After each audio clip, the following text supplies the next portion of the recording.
Angel's Voice ASMR. Hello, welcome back to my channel. We're going to finish chapter 2 of Shantaram.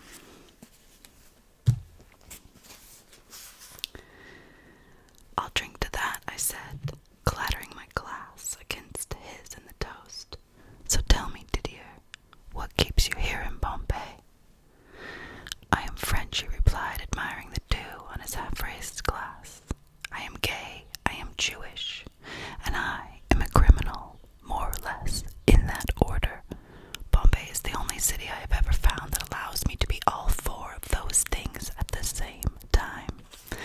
We laughed and drank, and he turned his gaze on the whole wide room, his hungry eyes finally coming to rest on a group of Indian men who sat near one of the entrances. He studied them for a while, slowly sipping from his glass. Well, if you decide to stay, you have picked a good time for it. This is a time of change. Great change.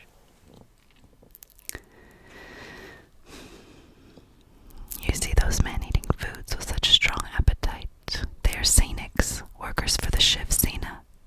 Hatchet men, I think, is the charming English political phrase for them. Your guide, has he told you of them? No, I do not think so. A conscious lapse, I would say. The Shiv Sena party is the face of the future in Bombay. Perhaps their mode and their politique is the future everywhere. What kind of politics? Oh, regional language-based, ethnic, us against them, he replied, sneering cynically as he ticked each characteristic off on the fingers of his left hand. They were very white, soft hands. His long fingernails were black with dirt under the edges. The politics of fear. I hate politics and politicians even more. They make a religion of being greedy. It's unfortunate and unforgivable. A man's relationship to his greed is a deeply personal thing. Don't you think? The Shiv Sena controls the police because they are a Maharashtrian party, and most of the lower ranks of the police are Maharashtrians. They control a lot of the slums, too, and many of the unions, and some of the press.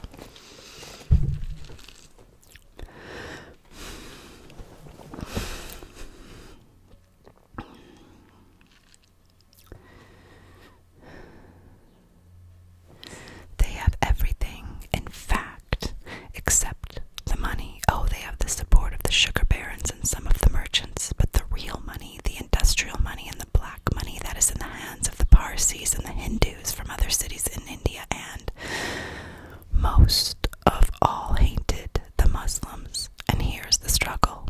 The truth behind their talk of race and language and region. They are changing the city a little less and a little more every day. Even the name has been changed from Bombay to Mumbai. They haven't managed to change the maps yet, but they will do it.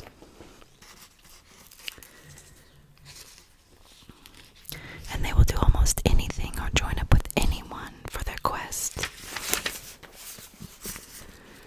There are opportunities, fortunes, just in the last few months. Some Sainicks, oh, not the public ones, not the highly placed ones, made a deal with Rafiq and his Afghans and the police in exchange for certain cash and concessions. The police closed down all but a few of the opium dens in the city. Dozens of the finest smoking parlors, places that have served the community for generations, were closed in a single week. Closed forever. Normally, I do not interest myself in the pigsty of politics or in the slaughterhouse of the big business for that matter. The only force more ruthless and cynical than the business of big politics is the politics of big business. But this is big politics and big business together in the destruction of the opium smoking, and I am incensed. I ask you, what is Bombay without its opium? And its opium dens? What is the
Their Masharastra, money and power look.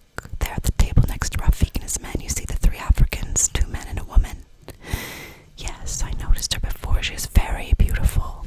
Her young face with its prominent cheekbones, softly flared nose, and very full lips looked as if it had been carved in volcanic stone by the rush of a river. Her hair was braided into a multitude of long, fine beaded plaits. She laughed, sharing a joke with her friend, and her teeth gleamed large and perfectly white. Beautiful? I think not. Among the Africans, the men are beautiful, in my opinion, whereas the women are merely just attractive. For Europeans, the opposite is true. Karla is beautiful, and I never knew a European man who is beautiful in that way. But that is another matter. I mean only to say that they are customers of Rafiq, Nigerians, and that their business between Bombay and Lagos is one of the concessions. A spin-off is the term, I think, of this deal with the Saniks. The Sina has a man in Bombay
He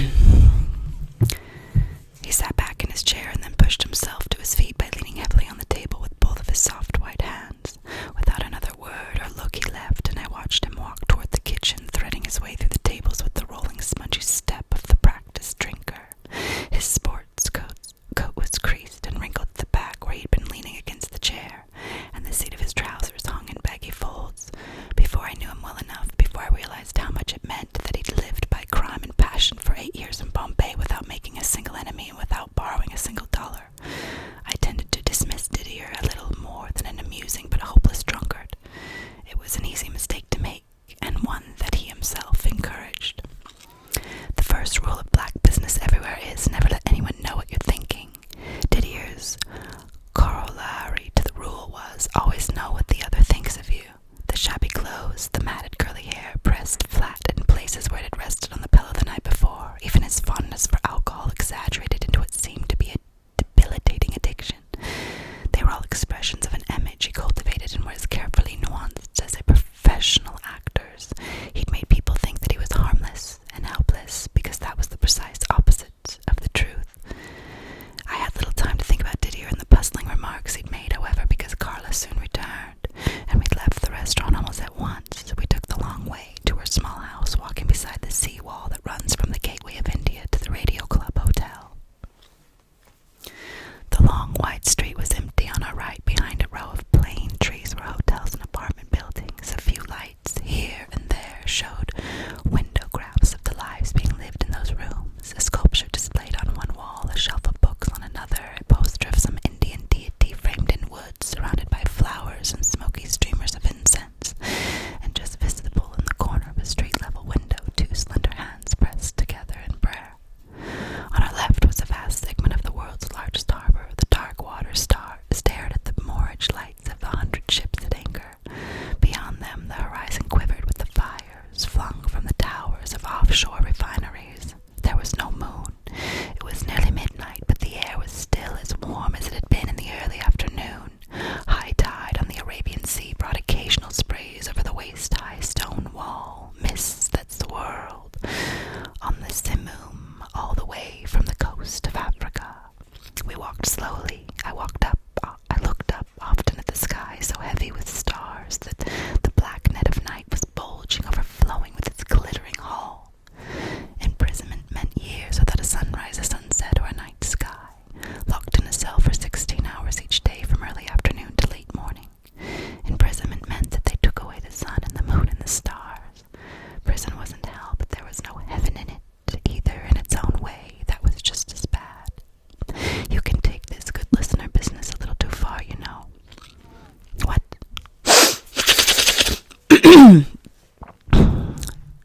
You can take this good listener business a little too far, you know. What? Oh, sorry. I was thinking. I apologized and shook myself into the moment. Hey, before I forget, here's the money Ula gave me. She accepted the roll of notes from me and shoved it into her handbag without looking at it. It's strange, you know. Ula went with Medina to break away from someone else who was controlling her like a slave. Now she's Medina's slave in a way, but she loves him. And that makes her ashamed that she has to lie to him to keep a little money for herself. Some people need the master-slave thing. Not just some people, she responded with sudden and disconcerting bitterness. When you were talking to Diddier about freedom, when he asked you the freedom to do what, you said the freedom to say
the seawall to eat from a parcel someone had discarded there. The thin gray animal hunkered down and scowled, growling and whining at the same time, but it allowed Karla to stroke its back as it lowered its head to the food once more. It was a wise and scabrous specimen with one ear chewed to bits,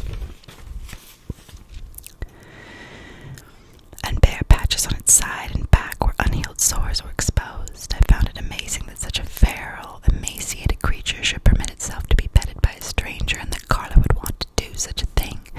Even more astounding, it seemed to me then, was that the cat had such a keen appetite for vegetables and rice, cooked in a sauce of whole, very hot chilies. Oh, look at him, she cooed. Isn't he beautiful? Well, don't you admire his courage? His determination to survive. I'm afraid I don't like cats very much. I don't mind dogs, but cats. But you must love cats. In a perfect world, all the people would be like cats. Or 2 o'clock. But you must love cats. In a perfect world, all the people would be like cats are at 2 o'clock in the afternoon. I laughed. Did anyone ever tell you you got a very peculiar way of putting things? What do you mean? She asked, turning to me quickly. Even in the street light, I could see that her face was flushed, almost angry. I didn't know then that the English language was a gentle obsession with her, that she'd studied and wrote and worked hard to compose those clever fragments of her conversation. Just that you have a unique way of expressing yourself. Don't get me wrong, I like it. I like it very much. It's like, well, take yesterday, for instance, when we were all talking about the truth, capital T, truth, absolute truth, ultimate truth. And is there any truth? Is anything true? Everybody had something to say about it. Diddier, Ula, Maurizio, and Modena. And then you said, the truth is a bully we all pretend to like. I was knocked out by it. Did you read that in a book or hear it in a play or a movie? No, I made it up myself. Well, that's what I mean. I don't think I could repeat anything the other said and be sure of getting it exactly right, but that line of yours, I'll never forget it. Do you agree with it? What? That the truth is a bully we all pretend to like? Yes. No, I don't, not at all, but I love the idea, the way you put it. Her half-smile held my...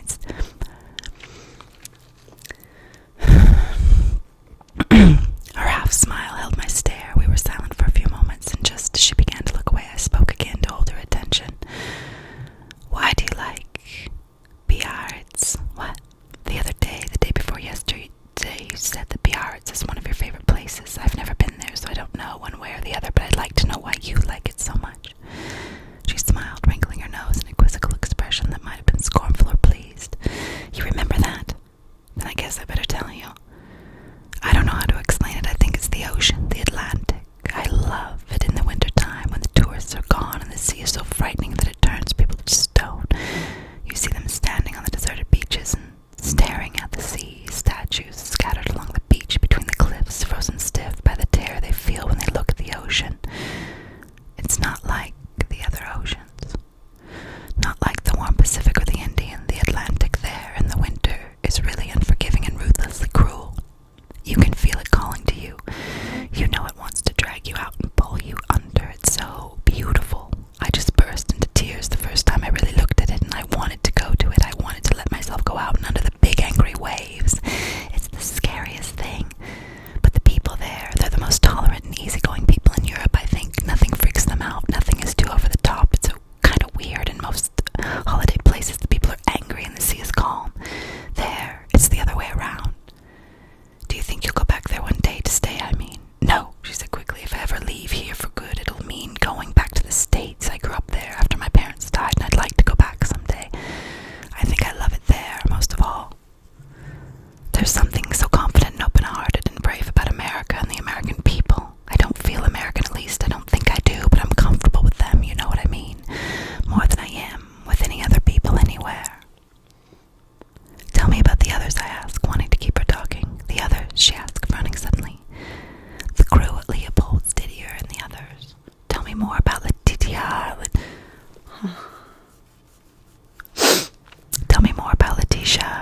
Most loves are like that, from what I can see.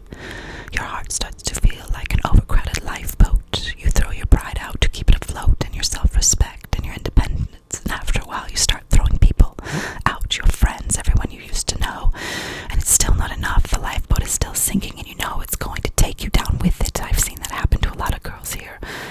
I think that's why I'm sick of love. I couldn't tell if she was talking about herself or pointing the words at me. Either way, they were sharp, and I didn't want to hear them. And how about Kavita? Where does she fit in? Kavita's great. She's a freelancer. You know that, a freelance writer. She wants to be a journalist. I think she'll get there. I hope she gets there. She's bright and honest and gutsy.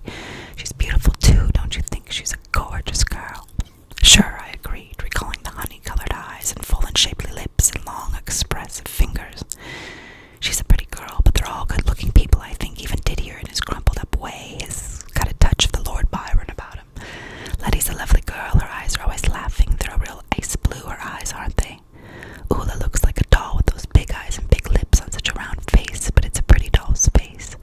Brazio's handsome like a magazine model, and Modina's handsome in a different way, like a bullfighter or something, and you're the most beautiful woman I've ever seen with my own eyes.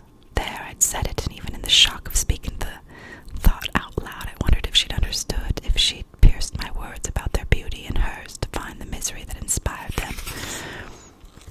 The misery that an ugly man feels in every conscious minute of love. She laughed, a good deep wide mouth laughed, and seized my arm impulsively, pulling me along the footpath. Just then, as if drawn from the shadows of her laughter, there was a clattering rattle of noise, as a beggar riding on a small wooden platform with the metal ball-bearing wheels rolled off the footpath on the opposite side of the street. He pushed himself forward with his hands until he reached the center of the deserted road, wheeling to a stop with a dramatic pirouette. He piteously thin meant his legs were folded and tucked beneath him on the platform, which was a piece of wood no bigger than a folded newspaper. He wore a boy's school uniform of khaki shorts